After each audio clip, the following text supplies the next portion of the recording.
నమస్తే. నేను మీ అశ్విని కుమార్. శంషాబాద్ ఎయిర్పోర్ట్ మాదే, తాజ్‌మహల్ మాదే, ముంబైలో అంబానీ ఉంటున్న యాంటీలియా మాదే, ఢిల్లీ మొత్తం మాదే. ఇలాంటి మాటలు వింటూ వచ్చాము. జాకీర్ నాయక్ లాంటి వాళ్ళంతా కూడా అంబానీ ఇల్లు మాదే, వక్ఫ్‌కి సంబంధించింది అంటూ స్టేట్మెంట్స్ ఇవ్వటం కూడా చూసాము. 1995 వక్ఫ్ బోర్డుకి సంబంధించింది యాక్ట్ ఎగ్జిస్టింగ్లో ఉంది. దాన్ని అమెండ్మెంట్ చేయాలి, మార్పులు చేయాలంటూ మోడీ ప్రభుత్వం ఆగస్టు 8, 2024 లోక్సభలో దాని గురించి చర్చ జరిగింది. కాంగ్రెస్ కూటమి నాయకుల నుంచి ఎప్పుడైతే తీవ్రంగా ఆర్గ్యుమెంట్స్ వచ్చినాయో దీన్నంతా కూడా జాయింట్ పార్లమెంట్ కమిటీ ముందుకి తీసుకెళ్ళింది ఎన్డీఏ ప్రభుత్వం. మార్పులు చేర్పులు చేయాలని నిర్ణయించుకున్నారు జాయింట్ పార్లమెంట్ కమిటీ వాళ్ళు. ఆ జేపీసీ వాళ్ళ అమెండ్మెంట్స్ అన్నీ కూడా దాదాపు ఒక 40 అమెండ్మెంట్స్ చేసి రాజ్యసభలో టేబుల్ ప్రవేశపెట్టారు. గురువారం నాడు ఎన్డీఏ ప్రభుత్వం లేదా దానికి సంబంధించిన జేపీసీ ప్యానెల్ సంబంధించిన మంత్రి కిరణ్ రిజిజు. అప్పుడు కూడా 2 రకాల స్లోగన్స్ వినబడినాయి మనకి రాజ్యసభలో. ఎన్డీఏ సభ్యులందరూ భారత మాతకి జై అన్నారు.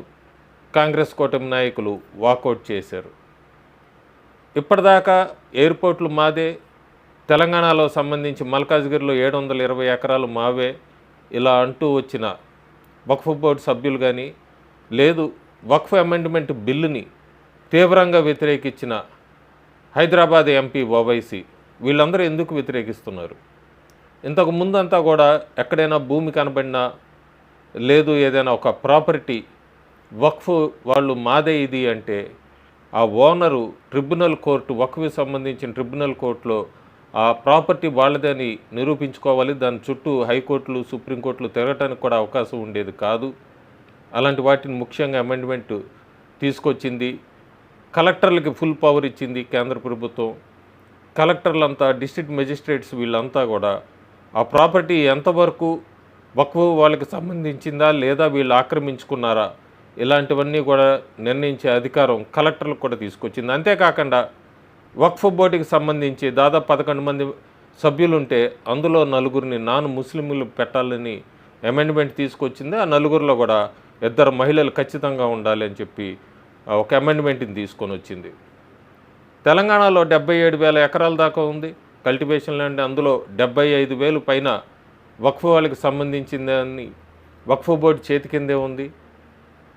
ఈ 77,000 ఎకరాలు వక్ఫ్ కింద ఉన్న వాటిల్లో దాదాపు 6,000 మంది ముస్లింలు ఆ 77,000 ఎకరాలకి ఆధిపత్యం చెలాయిస్తున్నారు.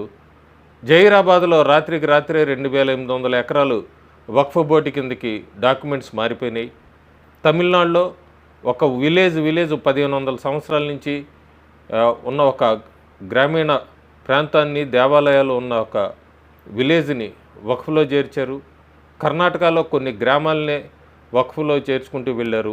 ఇన్ని సంవత్సరాలు ఈ వక్ఫ్ బోర్డులో జరుగుతున్న అక్రమాలన్నింటినీ కూడా చాలా గట్టిగా తుడిచేయాలి, అమెండ్మెంట్స్ తీసుకురావాలంటూ మోడీ ప్రభుత్వం నిర్ణయించటం, దాని మీద జాయింట్ పార్లమెంట్ కమిటీ ఒక కమిటీ వేయటం, ఆ కమిటీ నడుస్తున్నప్పుడే భారతదేశంలో అందరూ కూడా ఈ అమెండ్మెంట్ తీసుకురావాలా వద్దా అంటూ కొన్ని ప్రైవేట్ ఏజెన్సీ సర్వే చేయటం, మనీ కంట్రోల్ లాంటి వాళ్ళంతా సర్వే చేసినప్పుడు భారతదేశంలో దాదాపు 10 మందిలో 9 మంది ఖచ్చితంగా అమెండ్మెంట్స్ ఉండాల్సిందని ఓటు వేయటం, ఇవన్నీ కూడా ప్రస్తుతం ఇప్పటిదాకా 2025 ఫిబ్రవరి దాకా జరిగినవి.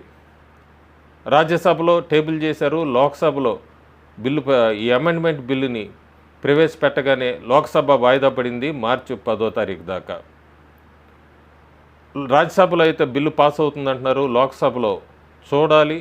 బీజేపీకి అయితే 243 స్థానాలు ఉన్నాయి. ఎన్డీఏకి ఫుల్ పవర్స్ ఉన్న, మెజారిటీ ఉన్నా కూడా ఈ బిల్లుని ఎన్డీఏ మద్దతుదారులు ఎంతవరకు సపోర్ట్ చేస్తారు రాబోయే రోజుల్లో ఓటింగ్కి వెళ్ళినప్పుడు అనేది అయితే మనం చూడాలి. కాకపోతే ఇక్కడ చాలా క్లియర్గా ఉంది. ఇక నుంచి వక్ఫ్ బోర్డు అయితే మాది ప్రాపర్టీ మాదే అని చెప్తే ఇదివరకులాగా డాక్యుమెంట్స్ అన్నీ చెక్ చేశాకే, కలెక్టర్లు అందరూ చెక్ చేశాకే వాళ్ళకి రైట్ ఉంటుంది. ఉత్తరప్రదేశ్లో 121,000 ఎకరాలు వక్ఫ్ ప్రాపర్టీ కింద ఉంది. 112,000 ఎకరాలకి డాక్యుమెంట్సే లేవని చెప్పి స్వయాన హైదరాబాద్ ఎంపీ అసదుద్దీన్ ఓవైసీ చెప్పడం కూడా ఇక్కడ గమనించాల్సింది. అంటే ఇన్ని సంవత్సరాలు ఎక్కడ డాక్యుమెంట్స్ ఏం లేకుండానే వక్ఫ్ బోర్డు లేదా వక్ఫ్ వాళ్ళు ఎట్లా ఆక్రమించారు ఏంటి అనేది అయితే మనకు కనబడుతోంది. మోడీ ప్రభుత్వం చాలా క్లియర్గా ఉంది, అనుకున్నవన్నీ ముందుకు తీసుకురావాలని.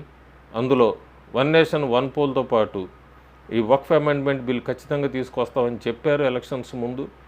యూసీసీ మిగిలింది. ఇవన్నీ కూడా మనం రాబోయే రోజుల్లో చూడబోతున్నాం. ప్రస్తుతం అయితే వక్ఫ్ అమెండ్మెంట్ బిల్లు ఒక అడుగు ముందుకేసింది, రాజ్యసభలో ప్రవేశపెట్టారు. లోక్సభలో కూడా మార్చి 10 తర్వాత దీని మీద డిబేట్స్ నడుస్తాయి. ఆ తర్వాత బిల్లు పాస్ అవుతుందని రాజకీయ విశ్లేషకులు అనుకుంటున్నారు. Thank you.